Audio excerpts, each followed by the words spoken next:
Hello, everybody. Welcome to a new episode of the Dissenter. I'm your host, as always, Ricardo Lopes, and today I'm joined by Dr. Chris Knight. He is Honorary Professor in the Department of Anthropology at University College London. Over many years, he has been exploring the idea that human language and culture emerged in our species not purely through gradual Darwinian evolution, but in a cumulative process culminating in sudden revolutionary change. And that's what we're going to talk about today. So, Dr. Knight, welcome to the show. It's a pleasure to have you on. It's a pleasure. Okay, so tell us then what is your approach to how language evolved? Well, my own view is that there can be no such thing as a theory of the origins of language. And there just can't be such a thing. And the reason for that is that language is not a thing. Language did not emerge in the course of Darwinian evolution. Language is not a part of nature, and it evolved as a component of something much wider. So I think we can have a theory of the origins of human symbolic culture, which would include the emergence of ritual, the emergence of formal kinship systems, the establishment of what are called institutional facts, in many ways, the establishment of a whole virtual realm of reality that we humans inhabit, constructed, as classical social anthropology says, by ritual. And language is a component of that.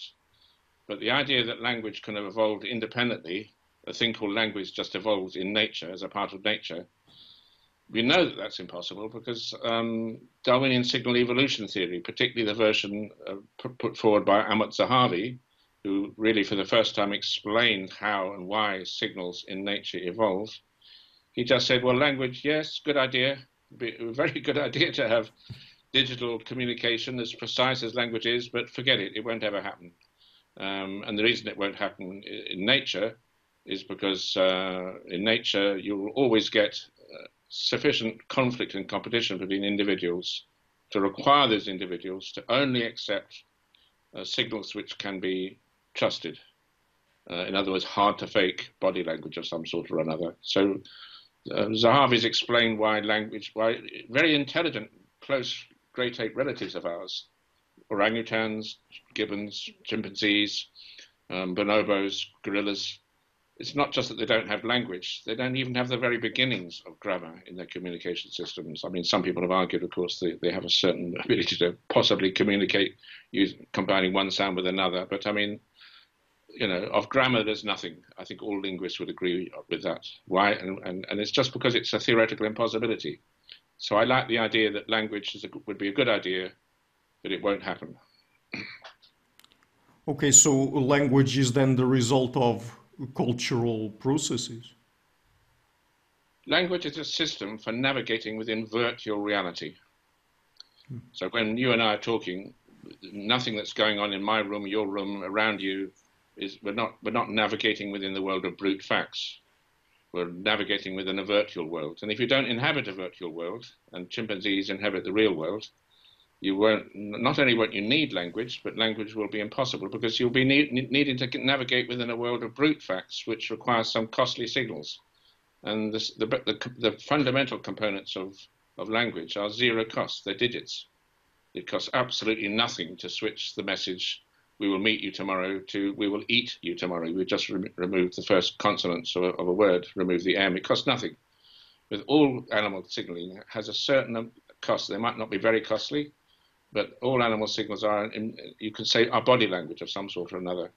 And language is not body language. It has a component of body language. You can say that paralanguage is, you know, things like intonation and amplitude and so on are body language. But what a theoretical linguist would describe as language, the signals, you know, the distinctive features, if you like, in terms of Jakobson's theory of the phonology of language, they're zero cost signals, and you can't get zero cost signaling in the real world. You can only get it in virtual reality, because in virtual reality you don't need muscles, you don't need effort, you don't need energy.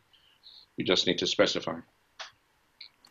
So, but what do you make of the arguments put forth, for example, by language nativists, where they point to the fact that, for example, it's very easy for small children to learn the language even without any sort of direct teaching, and the fact that in all human societies people have language and things like that. Well, I totally agree with them. I mean, I think the idea that little children have to have grammar sort of drummed into them the way they might have to have algebra or something drummed into them would be the behaviorist paradigm is definitely gone. So language is an instinct, and there's no question about that. Children have an appetite to acquire the most theoretically complex structure we're aware of, which is the grammar of a natural language. There's no question about that. But how did that evolve? To me, it's the play instinct. Chimpanzees, other animals, when they're young, certainly they have capacity for very creative play. So I disagree with Chomsky and others who think that this language instinct came from nowhere. To me, it's a specialized form of the instinct for social play, for let's pretend, if you like. But what we have to explain, because having this play instinct is, it's continuous with the other instincts that we share with non-human primates. What we have to explain is how that play instinct, if you like, that instinct for social play became, in our case, at least one strand of that instinct became the instinct for acquiring the grammar of a language. And you wouldn't get that instinct evolving in that direction if language wasn't being used, and it wouldn't be used if we didn't inhabit virtual reality. And language doesn't create virtual reality, it requires it. What creates a virtual world is something much more subtle, and sometimes natural scientists aren't even aware of this. They're not aware that it's actually the ritual practices of a society which generate the shared illusions, if you like, the shared structures which make up symbolic culture. So we need a theory to explain the emergence of communal ritual. And then, of course, once you've got ritual, you'll get language as well. You'll get language for those who are shared. It's like one way of saying it is to say language only works for those who share the same gods. You have to share the same fundamentals of belief for example, metaphor to work. Otherwise, you'll just assume that metaphors are lies and deceits. But when you have the same grounding of assumptions and about morality and purpose and all sorts of things, you inhabit the same virtual reality, then language will work. And in the case of the evolution of genus Homo, we need to explain the whole thing, the whole range of things which make us human: music, religion, sexual morality, other forms of morality, and then language would have evolved from the play instinct as a specialized form of that instinct for social play within that framework. And do you have any explanation as to how language evolved from the play instinct? Yes, I mean, I do have a theory, but I don't know how much you want to explain the whole theory. It's a big question, and my theory is very simple. It boils down to a very simple thing. The first word was no, and it was spoken by women, and that no was not just a whispered, vowel and consonant. It was in order to signal no to receivers who perhaps don't want to hear the sound of no, like the male sex. In the case of a primate, male may want not to hear no when it comes to sex. So that sound, that word, if you like, would have to be acted out in a performance which was convincing and didn't tolerate any resistance. So that would be an example, for example, of ritual. So a bunch of evolving human females signaling no sex in body language would give you, if you like, the first form of a moral signal, establishment of a moral rule: no sex unless we say so. So, I mean, that might sound a bit startling. It's not the kind of thing linguists want to hear. It doesn't fit with normal sort of assumptions. But I can tell you now, if you don't have any form of sexual morality in a society, language won't work. Everyone will be screaming and shouting. There'll be very, very deep-rooted conflict and violence between more or less everybody. And if you want an example of that, just look at Gombe, chimpanzees, as described by Richard Wrangham or Jane Goodall. I mean, these creatures are very closely related to us, but the males dominate the females the most. In general, the alpha male tends to have more sex than anyone else. Every single male is even however strong, will dominate over any female, and as he comes of age, he will assert that dominance. And so you don't have a lot of trust, because the deepest root of social mistrust, I would say, among all primates, humans included, is sexual mistrust. So you've got to get unprecedented levels of social trust right across the community to have sufficient trust for these cheap signals called words.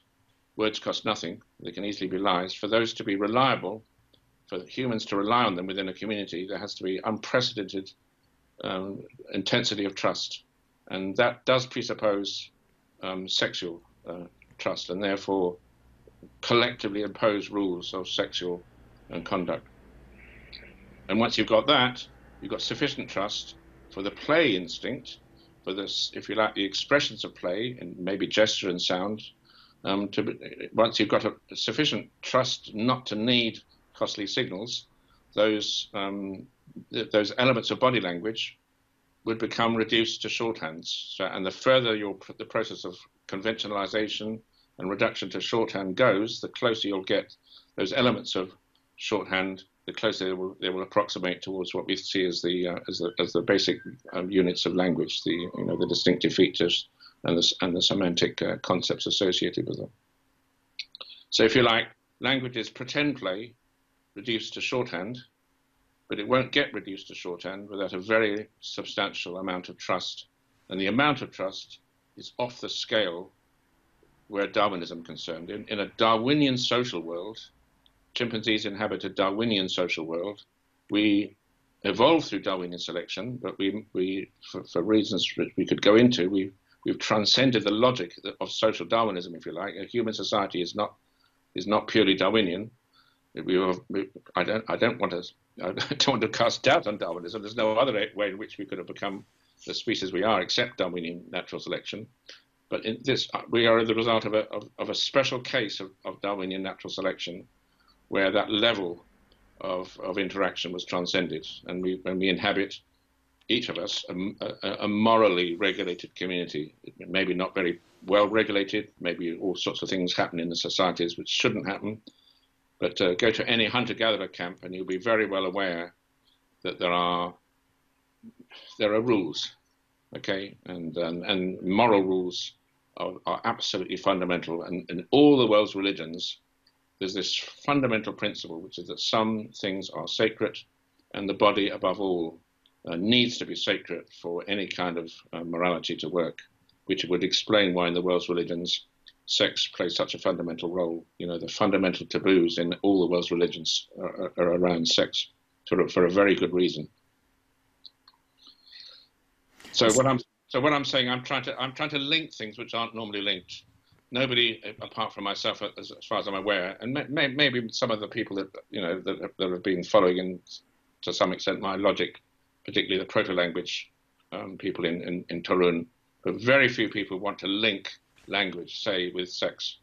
And I think you have to, because if you don't have any form of sexual regulation, you won't get language, because there'll be too much chaos, there'll be too much harassment, threat, violence, and people will be screaming at each other, more or less the way chimpanzees do.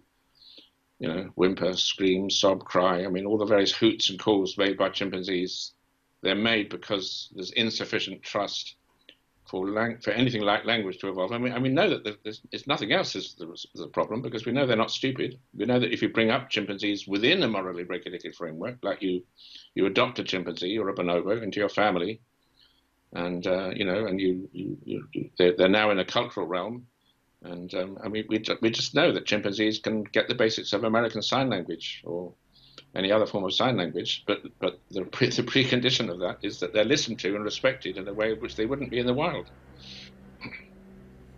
Yeah, but in the case of chimpanzees, for example, don't they have certain brain and other anatomical limitations that would not make them capable of producing language, even if they were exposed to those sort of cultural, a sort of cultural milieu with all those sorts of institutions and rules and so on. Well, that's a very familiar argument to me, that the chimpanzees don't have language because they're defective. They're defective in some way. They haven't got the right component of the brain, or they've got an inflexible tongue. I mean, it's an unimaginable number of explanations to why chimpanzees don't have language. And I think they're all completely nonsense. No animal ever evolved with an inflexible tongue or with an inadequate brain. I mean, these creatures have got pretty much what it takes to have some kind of language. And we know that simply because, when you have a bonobo, Kanzi and others within a human family, they do amazingly. And it's not simply that they adopt American Sign Language. They can actually creatively invent terms. I'm sure you know about all this. What's a radish? You probably know more than I do now, but you may remember which particular bonobo it was that called a radish a cry fruit. And I think it was one of Roger Fuchs's chimpanzees that called him a shit. The chimpanzee wasn't happy with his behavior, and he knew the word. The chimp knew the word for shit, and suddenly invented a metaphor. To call a person a shit is a metaphorical expression. So they have sufficient intelligence to produce some kind of language. Maybe not anywhere near as sophisticated as humans have, but the puzzle is why no language, given their extraordinarily sophisticated social intelligence, and the fact that their tongue and vocal organs and so on are just as flexible as ours. How is it they have zero language? I mean, we need to understand that the blockage is not an anatomical or cognitive defect. The blockages are social. That's what I need everyone to understand. The blockages are political and social. And remove those social and political blockages, and even chimpanzees would begin to get on the road toward language. So, with all of that in mind, and perhaps those prerequisites for people to develop language, is it possible to say where exactly in our hominin lineage language would have emerged? Well, I'm a great fan of Sarah Hrdy, and Sarah Hrdy argues, as I'm sure you know, along with, and it's Sarah Hrdy with Christian Hawkes and Camilla Power and many others have worked out, in my view, a very good theory to explain the transition, at least, from some kind of Australopithecine to genus Homo, and it all has to do with female strategies, and it's about living with mum, being able to share childcare with your mum, with your sisters, and so somewhere around that transition to genus Homo, 2 million years ago, maybe a little bit more, we would get on the first rung towards the sufficient intersubjectivity, very substantially increased brain size through alloparenting. So, as you know, non-human apes, every mother is a single mum. She cannot afford too much childcare burden because she's all on her own. One of the reasons she's on her own is because the chimpanzee female has to move out. So when she gets pregnant, she's got no kin, no mother, no sisters to support her. She's quite threatened and harassed. She will not dare let anyone else hold her baby. And our model, I'm now talking about Christian Hawkes, Sarah Hrdy, Camilla Power, myself, and a number of others. We think the critical thing was females reversing the residence rule. So females began living with mum. Chimpanzees can live with mum. They sometimes do, and they do. Female chimps who live with their mother instead of moving out, they do very well. They have far more babies than those who move out. But probably the reason they don't is because of harassment by their brothers and fathers. So they don't want to be harassed by, males who are closely related to them. But anyway, so females who in the course of evolution began living with their own mother and therefore having childcare support from mum. This is the grandmother hypothesis, of course, and from other females, which is Sarah Hrdy's alloparenting hypothesis, would have been able to give birth to and nurture increasingly larger brained babies. And those babies themselves, if they were handed around from one mother to another mother to another mother, from one carer to another carer, those babies themselves, instead of being able to take love and care for granted, they'd have needed to solicit and produce their own care. And so they became active solicitors of caring behavior among all those that they came into contact with. And so we get the cooperative eyes, the eyes that for looking in as well as for looking out. We get increasingly large brain size. We get what's called intersubjectivity. Again, I'm sure you're well aware of this from Michael Tomasello's work. And Michael Tomasello agrees with Sarah Hurley on these issues. There's no difference there.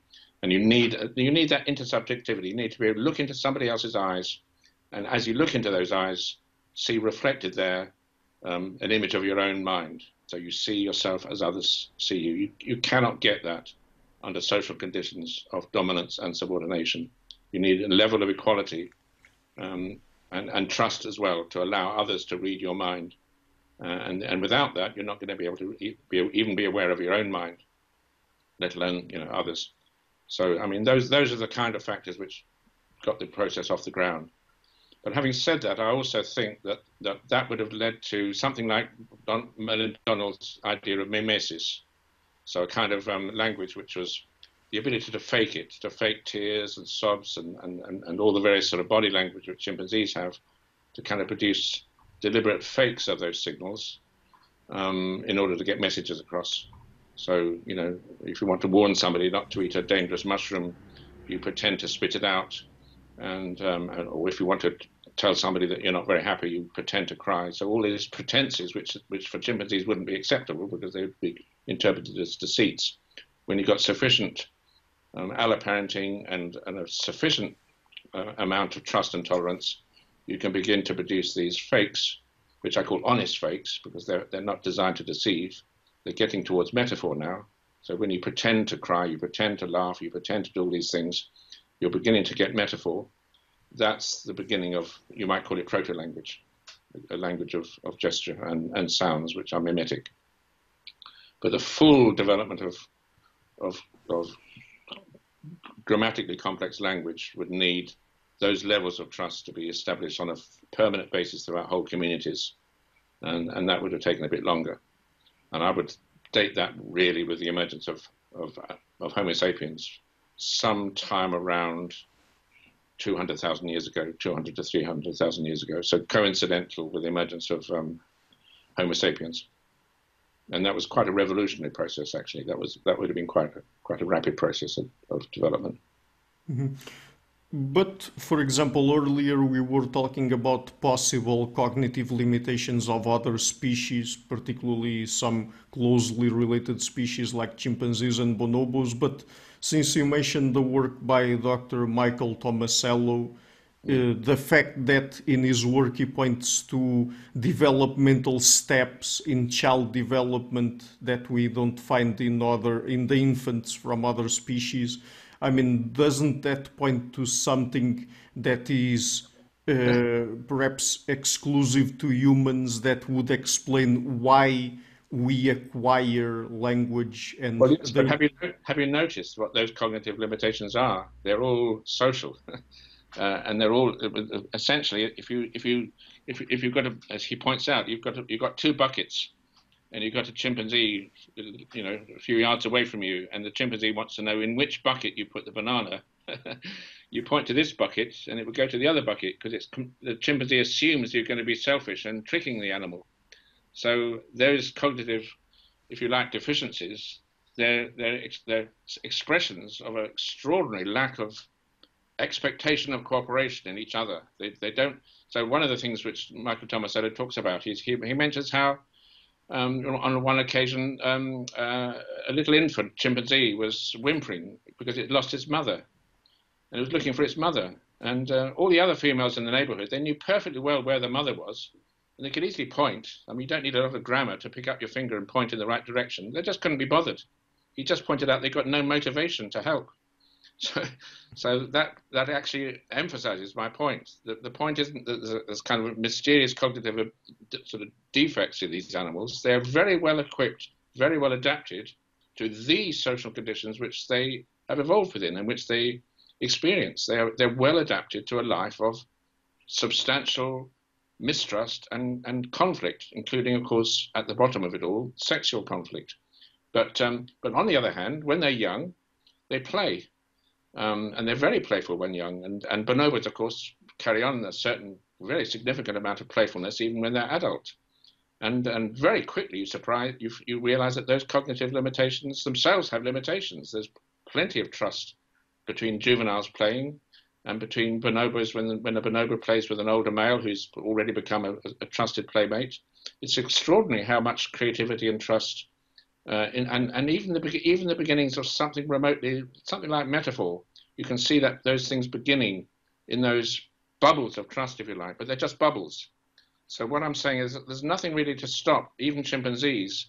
Give them a few decades, actually probably within a community which is organized on a moral basis, and they will have sufficient cognitive insight and awareness to get some way down the road towards language, including being quite creative about the gestures and sounds which they use anyway.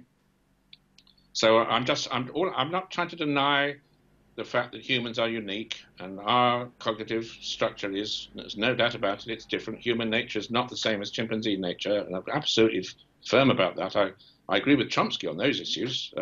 Not many issues I agree with Chomsky on, but that one I certainly do. There is such a thing as human nature, and it is specific to our species. But it's not a complete break. There are very interesting premonitions, if you like, within chimpanzees and bonobos especially, of the things which make us human cognitively, and they need to be built on, and they will only be built on given the appropriate social and sexual conditions.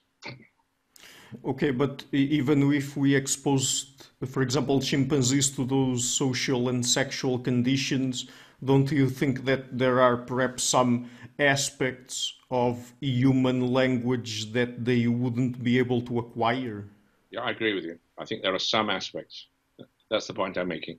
I think some aspects they would acquire and some aspects they wouldn't. And that's simply because they have not been under those selection pressures that our species has been under. But I mean, okay, I mean, just one point is that bonobos are better at acquiring, for example, American Sign Language than common chimpanzees. I wonder why. Well, I mean, have you noticed that bonobos have there's very little rape? I think no infanticidal rape pretty much among wild living bonobos, much more harmonious relationships, much more female solidarity and power, much more like the males are much more, if you like, domesticated. And so you'll find that even though the bonobos have, I think, been diverged from common chimps only about 1 million years ago. They've only had 1 million years of evolution to establish those differences. They're already quite significantly different cognitively. So give us 2 million years, which is the kind of time scale I'm thinking of. I mean, and a lot could have happened, and in my view, must have happened. Mm-hmm. But I mean, your approach to language, would it also apply to understanding how different languages evolve? That's a very good question, and the answer is yes. For me, the extraordinary thing is the degree to which, throughout nearly all the 20th century, the most wonderful theory developed by the French linguist Meillet, grammaticalization theory, was marginalized. So grammaticalization is the process through which grammatical markers evolve historically, and metaphor is at the root of that. So I absolutely think, yes, there's no question that grammars evolved by processes which are now very well understood, and the divergences between languages, we're very well aware these days how and why those processes take place. But on the other hand, precisely because the root principle is metaphor, and because metaphor means telling lies, the essence of a metaphor is that it's a false statement. So you have to have a situation where you hear somebody making a false statement, and instead of getting annoyed with it, you value that false statement, that fiction, as a cue to a communicative intention.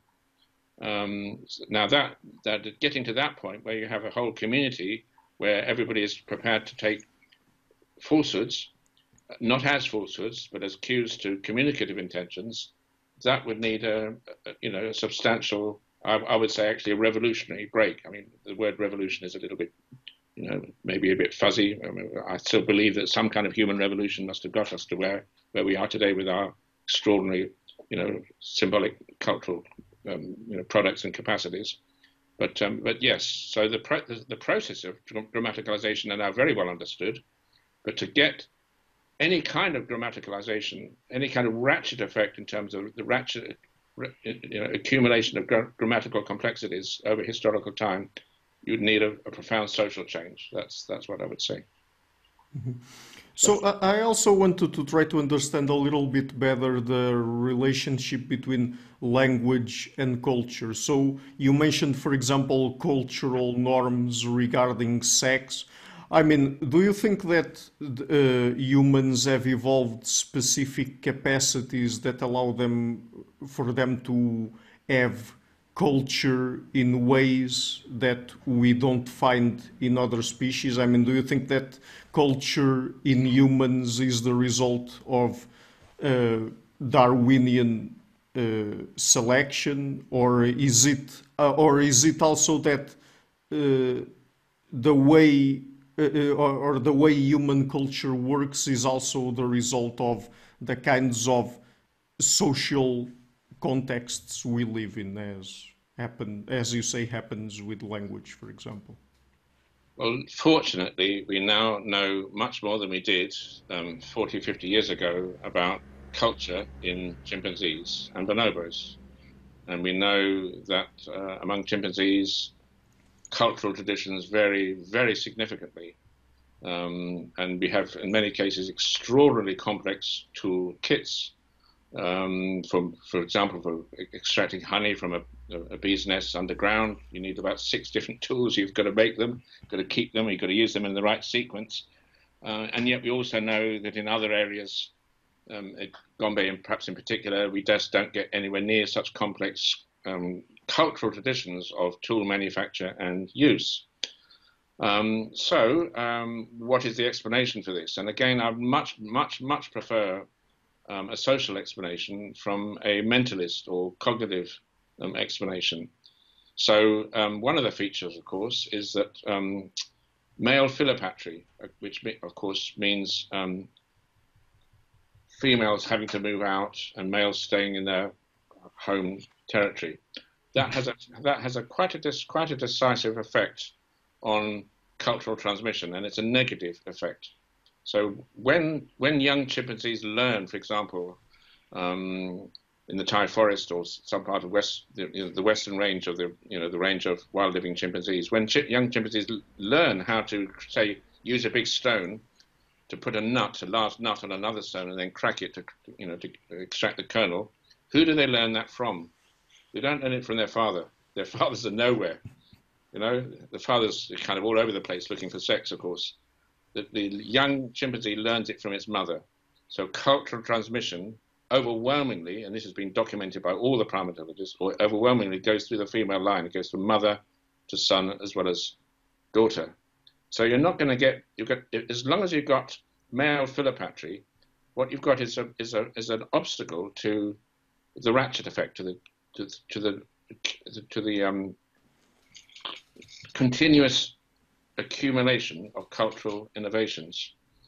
Because I could put it in reverse. I could say once you've got females becoming mature, living with mum, then those females can acquire from their mother not just cultural techniques of tool use, but childcare techniques, all kinds of tips about breastfeeding and stuff. So all kinds of things suddenly come into play once mothers are able to pass on their traditions, their cultural knowledge to their not just to their young offspring, but to their offspring as they in turn are coming of age. So what I'm trying to say is one of the critical things is of course the ratchet effect. We all know that, and I'm arguing that the ratchet effect doesn't, when it comes into play and leads to the very complex cultural traditions that we humans have, the beginning of the ratchet effect, if you like, I don't think it comes because suddenly there was some mutation in the brain and it enabled us to memorize things better. Again, I think it was a cultural thing. And the cultural thing in particular was that it's through the matriline, even with chimpanzees, that culture gets transmitted. And if you keep breaking the matriline at that point of the point where of coming of age, if you keep breaking it, you're going to interrupt the accumulation of cultural traditions. So living with mum not only meant childcare consequences in terms of the ability to raise babies with, who are more demanding, and of course larger brain babies would be more demanding, but it would also have effects in terms of cultural transmission. So what you just explained, do you think is the explanation for the fact that humans have cumulative culture and other species don't? The fact that in our case, the evolving human female maintained links with her mum. So a matrilocal logic, as opposed to a patrilocal logic, took over. That was the key thing, in my view. Living with mum was the key transition, instead of having to move out. But I mean, let me see if I understand this straight. Isn't it the case that it's documented that in human societies, it's women who move to the household of their husband when they marry? So glad you come out with this. It's so brilliant. Because it's completely and totally and utterly wrong. I really need you to look up the references on all this. This is such a terrible error that people make this, and it's cataclysmic, because it just means that so many scientists know nothing at all about hunter-gatherer ethnography, but not even about the modern developments in genetics of hunter-gatherers. So if I could just explain quite briefly, in the case of all immediate return hunter-gatherers, immediate return means non-storage. So hunter-gatherers that don't store food or other forms of property. So pretty much all African hunter-gatherers these days who still survive, the Hadza, the Kalahari to some extent, but very many of them in the rainforest of the Congo, immediate return hunter-gatherers.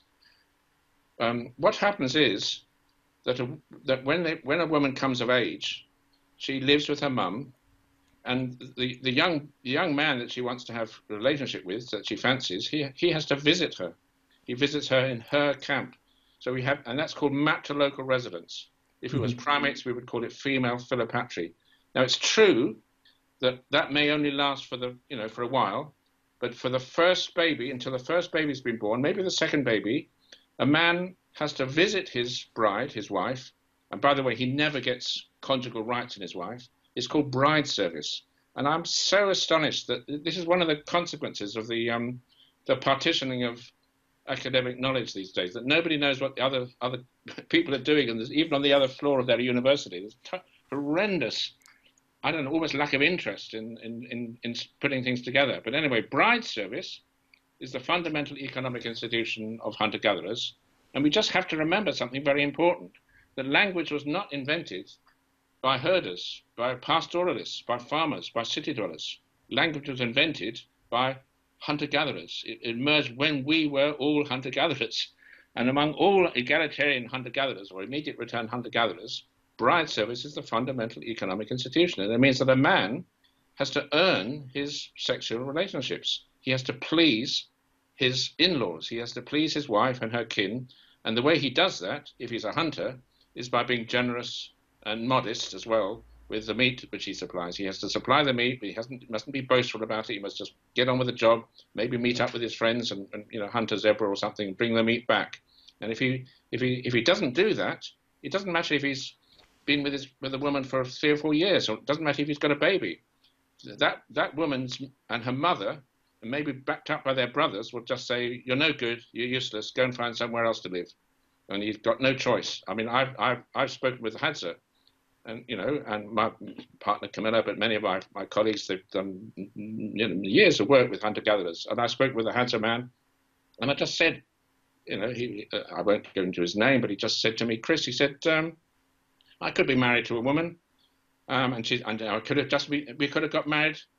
It's hardly, they don't have weddings, of course, but they've formed a relationship, to put it that way." He said, "We could have formed a relationship, and I think I'm doing well, we're getting on fine, and then a couple of days later, even a week later, she says, "Sorry, I've changed my mind." Okay, and that's it. She's changed her mind. He's going to go somewhere else. Now, obviously, that doesn't, eventually people settle down with each other. But if we just take the Hadza, initial residence is matrilocal.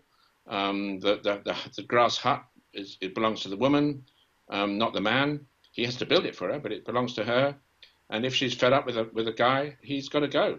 And if he argues about that, well, he'll soon find he's up against a wall of hostility, because he will find he's arguing with not just the woman herself, the young woman herself, but her mother, her sisters, her brothers will turn up, and he better listen. He better go. He's failed. He's not measured up. He's been lazy. Anything he's done which is like not respectful. That's the end of his relationship. Luckily, it doesn't matter too much, because he'll probably find somebody else, because relationships are fairly, they come and go. Kinship is for life. You don't have no one's an ex-brother. You can't say, this is my ex-brother, this is my ex-sister, this is my ex-mother. The kinship is for life. But sexual partners, on average, probably a woman would have a different sexual partner for each child, and those relationships are never permanent. Sexual relationships are never permanent, and they can't be, because if a man was allowed permanent relationships with a woman, why would he bother with bride service? If you've got your woman already, why do you need to behave, by being generous to her and her in-laws? You've got you. So anyway, so now I want to come to the second part of your thing, when you said that you think that most hunter-gatherers are patrilocal. The thing is, we now know, because there's been a massive lot of work of amount of very brilliant paleogenetics. So I can't name it's all in my. You can find it in my papers, but you can look at it on the website yourself if you like. But the geneticists have now taken a hair from the head of hunter-gatherers across Africa and compared them with the genetic sequences of. You just need a hair for the head of a person here, a person here. Mm-hmm. So to take farmers, take cattle herders, take hunter-gatherers, and it's just been. And they worked out that over the many generations, we can't quite be sure how many thousands of years, with hunter-gatherers, you can just look at the genes, and through the female line, you can tell women have been living with mum, living with mum, living with mum, living with mum. So the particular little patterns of genetics are localized in one area through the matriline and dispersed when you come to nuclear DNA. Y chromosome across the landscape, and it's the reverse with the farmers. So it's just showing that, yes, you're right. Women move out when they get married among farmers and pastoralists, mostly, not all pastoralists, but mostly. But women stay with their mum among immediate return hunter-gatherers, at least for the first few years of life, of married life, and very often much more permanently. And bride service wouldn't work any other way. Women need, in order for bride service to work, women need leverage. And leverage means you make the man come to you and behave. Okay, but if there's those changes between hunter-gatherer societies and pastoralists and farmers, wouldn't that have any implications when it comes to dynamics regarding human culture and language? Well, it's true that a very major changes occur when the lines of residence change. If you switch from matrilineal to patrilocality, so if you switch from living with mum to living with women have to move out, it makes a very big difference.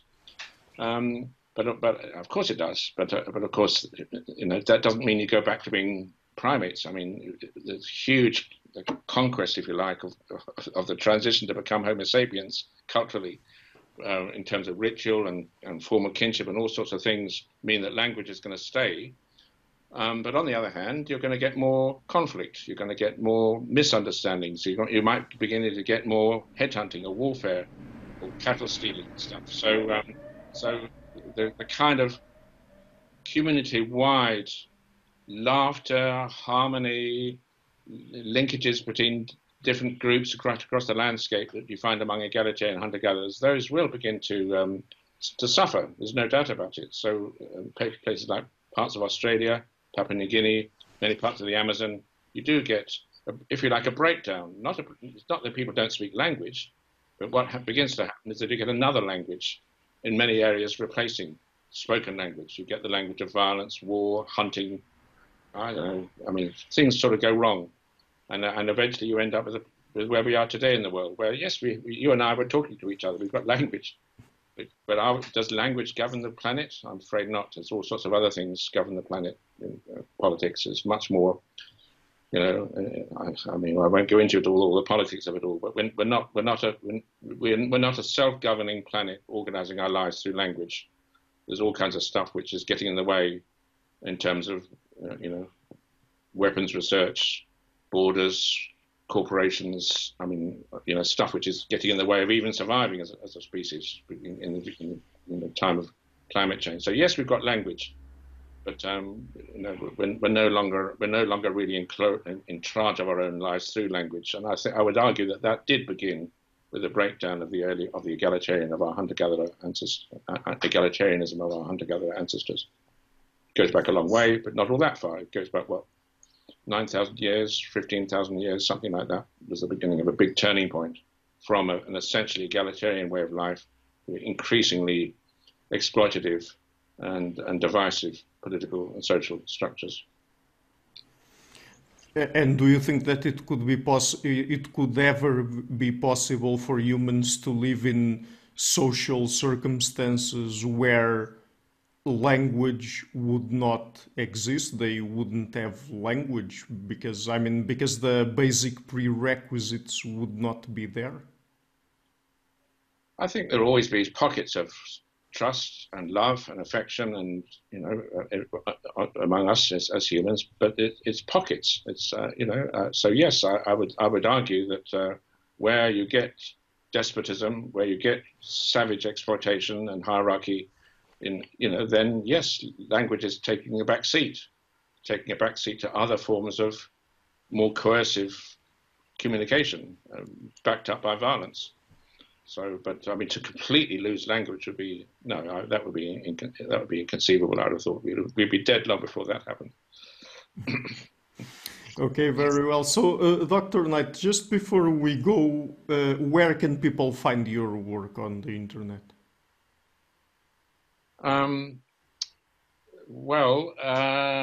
Okay. I mean, radical anthropology probably is the best place to go. So, radicalanthropology.org, you'll find it there. But there's also my website, chrisknight.co.uk, and there's also another website where my stuff on Chomsky is to be found, which is Science and Revolution. I can't remember is it scienceandrevolution.org, I think, or scienceandrevolution.com. But Science and Revolution in one word, and I think you'll find it there, where my writing on Noam Chomsky in particular is to be found. Okay, very well. So I will be leaving links to that in the description box of the interview. And Dr. Knight, thank you so much for coming on the show. It's been a real pleasure to talk to you. Okay, thank you very much. Thank you. Hi guys, thank you for watching this interview until the end. I would like to ask you to please consider supporting the show. You will have links in the description box to Patreon and PayPal. Any amount, even just $1 per month, would already be a great help. Otherwise, and if you like what I'm doing, please share the interview, leave a like and hit the subscription button. This show is brought to you by Enlights Learning and Development Done Differently. Check their website at enlights.com. I would also like to give a huge thank you to my main patrons and PayPal supporters, Karen Litska, Anne Blanchett, Parerga Larson, Lau Guerrero, Francis Ford, Ernst Frederick Sunda, Ricardo Vladimiro, Craig Healy, Adam Castle, Olaf Alex, Jonathan Wiesel, Jacob Klinkby, Matthew Whittingbird, Arno Wolf, Tim Hollis, Henrik Alenia, John Connors, Paulinda Barron, Philip Forrest Connolly, Jerry Mueller, Herbert Gintis, Rutger Voss, Bo Weingard, Rebecca Newberger Goldstein, Dan Demetrio, Robert Windiger, Rui Inácio, Arthur Coe, Zup, Marco Neves, Colin Holbrook, Susan Pinker, Bernardo Seixas, Pablo Santurbano, Simon Columbus, Jorge Espinha, Phil Kavanagh, Corey Clark, Mark Blythe, Roberto Inguanzo, Mikkel Stormir, Eric Neumann, Samuel Andreev, Tiago Nunes, Bernard Hugni, Alexander Dunbauer, Omari Hickson, Fergal Cusson, Evan Bodrenko, Hal Herzog, Don Ross, Jonathan Librand, Oslam Bullitt, Nathan Nguyen,